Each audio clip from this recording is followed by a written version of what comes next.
to be over. I don't need to be an expert on military. I don't have no military expertise to tell you that that is such a nonsense. And Trump went for it, right? He went for 2 weeks to flatten the curve. That's supposed to be the stupidity that they tell us because they think we're all dumb and we're not. 2 weeks and this will all be over. But he pitched that to a president, a sitting, and Trump said, yeah, no, that sounds good. And in this room of people who we're now all learning are fundamentally dumb, corrupt, and blackmailed, they were willing to put American lives on the line. And now we're learning about the ships and what's been going on there and people that are trying to jump off of them, because we always knew from the very beginning that this was unwinnable. So the audience is smarter than you think. Okay, that's what the lesson is in all of this. The propaganda is not slapping the same. They've then gone, okay, CNN, MSNBC, they fall and people don't believe them. So we can just employ a bunch of influencers to do what they were doing and it's going to somehow look independent. No, when they all come out with the same talking points, people are recognizing that as well. So you have basically only one option, and it's the one you never want to take. Tell the truth. Listen to the people when they tell you what they want. MAGA was built on a promise. No more endless wars, no more establishment politicians telling ordinary Americans what to think, no more putting foreign interests ahead of the people at home. But that coalition is now cracking, and the people who helped expose that contradiction are being blamed for the collapse. In this conversation, Dave Smith and Candace Owens make a pretty devastating argument. The problem isn't Tucker Carlson, it isn't Candace Owens, and it isn't independent commentators refusing to repeat the official line. The problem is that millions of people are looking at what this administration is actually doing and realizing that it doesn't match what they were promised. And nowhere is that contradiction more obvious than Israel, Gaza, and the expansion of another war in the Middle East. So let's listen carefully, because this isn't just about a few conservative influencers fighting online. It's about what happens when a political movement promises one thing and governs another way. If you believe politicians should answer to the people who elected them, not billionaires, lobbyists, or foreign policy hawks, subscribe to The Honest Perspective. I'm Neel. This is The Honest Perspective. When power breaks its promises, people have every right to walk away. Let's get into it. This has been a major theme to me of the last year, is that essentially the Donald Trump coalition has been destroyed.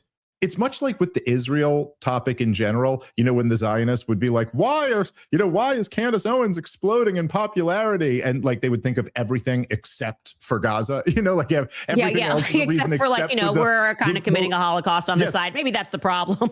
It's never them.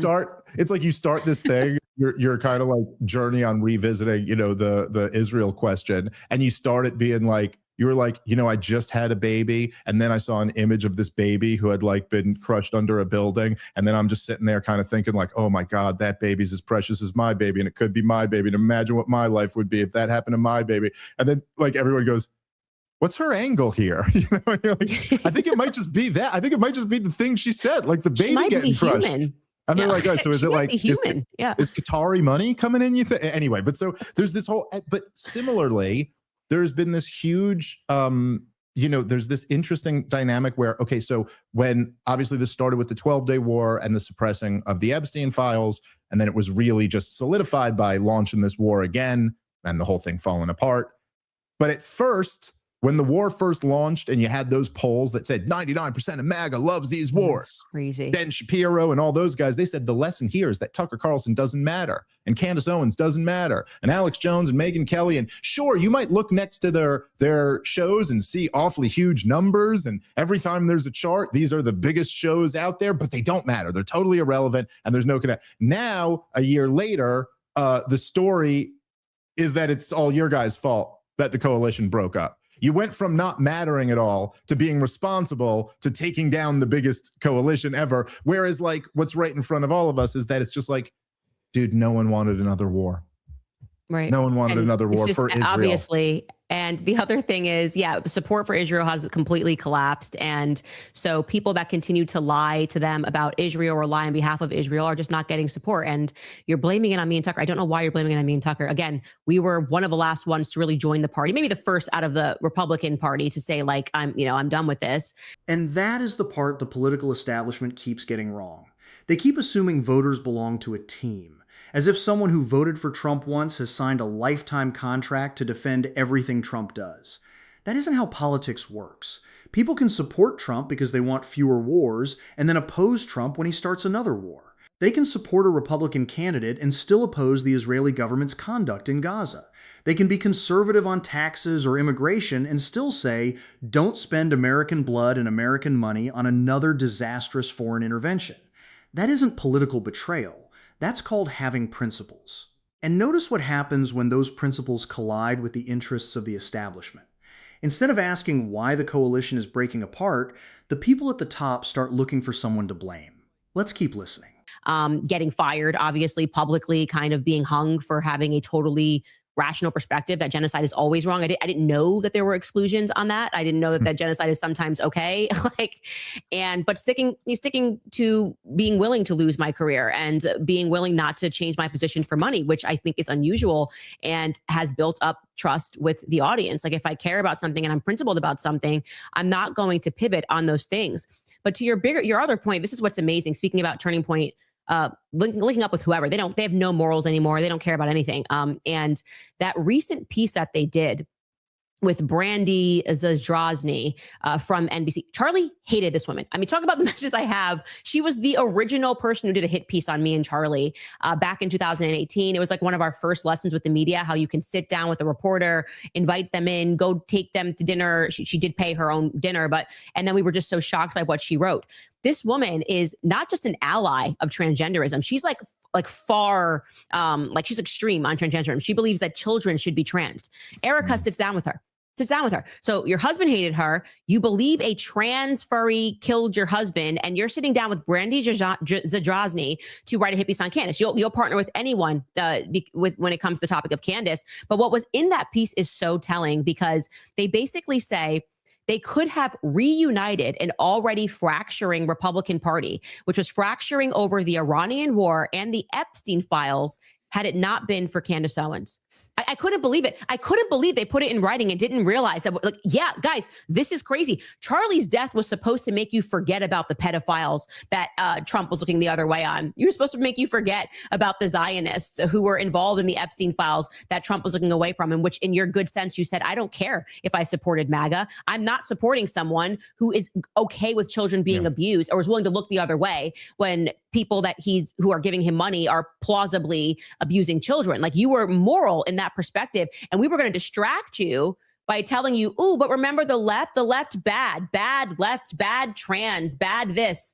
I couldn't believe it, but that is their position. And Blake Neff has shared that. Andrew Colvett shared that. That is what they hate me for, is stopping us going back to this basic structure, this paradigm of left versus right.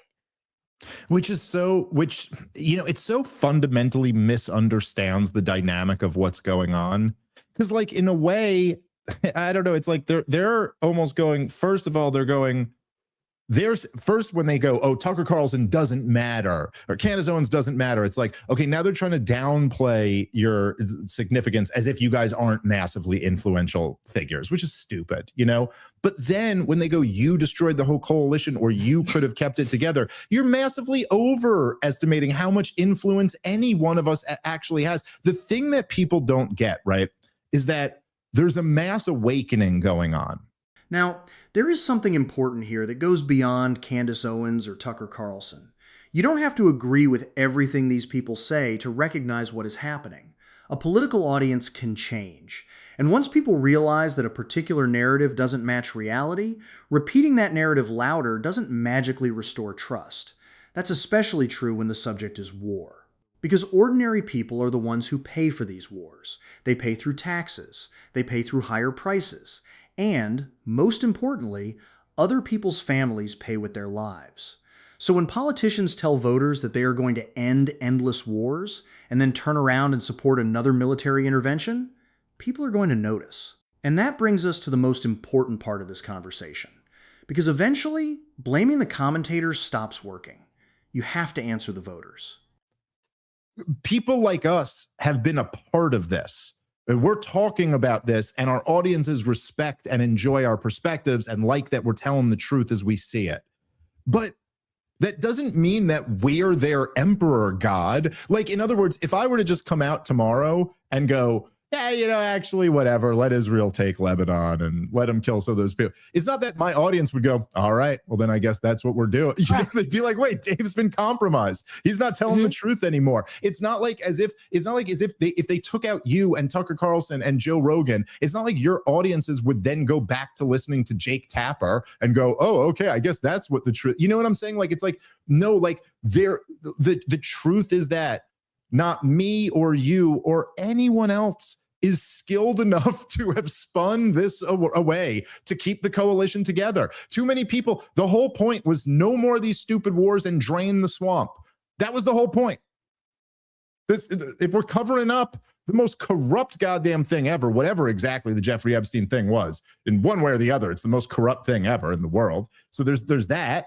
And then we're launching more wars. We're killing people by the thousands and wasting hundreds of billions of dollars, all literally so obviously at this point, Candace. I mean, I remember even when me and you first met, which wasn't that long ago, and I'd be like, dude, we fought the war in Iraq for the Israel lobby. And you'd be like, whoa, this is crazy. We have but now, is it even like a thing? You got to convince, yes, we're fighting this war so that Israel can take southern Lebanon. It was crazy. This was just way too obvious. They weren't even trying with this one. I mean, we're learning that Bibi Netanyahu is in the Situation Room and Trump is sitting down, listening to him, telling him how it's going to go. And then we understand the fundamental stupidity of our own president, that he thought that it was convincing that we would be able to be out of this in 2 weeks, like 2 weeks to flatten the curve on Iran. This is Persia. They've been around. Like, this is not just going to be a country that you're going to overtake in 2 weeks. So you're telling me he's so fundamentally stupid that a person that's in middle school, you could have the foreign policy level of a middle schooler trying to write a paper, and you would go, no, that's absurd. If you are the president, you go, I don't even need to be deep on this topic, but the fact that you pitched me this stupidity, you're fired. That's what he should have said, right? Like, obviously, we're not taking this over in 2 weeks by, we're just going to have an air assault and it's going to be over. I don't need to be an expert on military. I don't have no military expertise to tell you that is such a nonsense. And Trump went for it. Right? He went for 2 weeks to flatten the curve. That's supposed to be the stupidity that they tell us because they think we're all dumb and we're not. 2 weeks and this will all be over.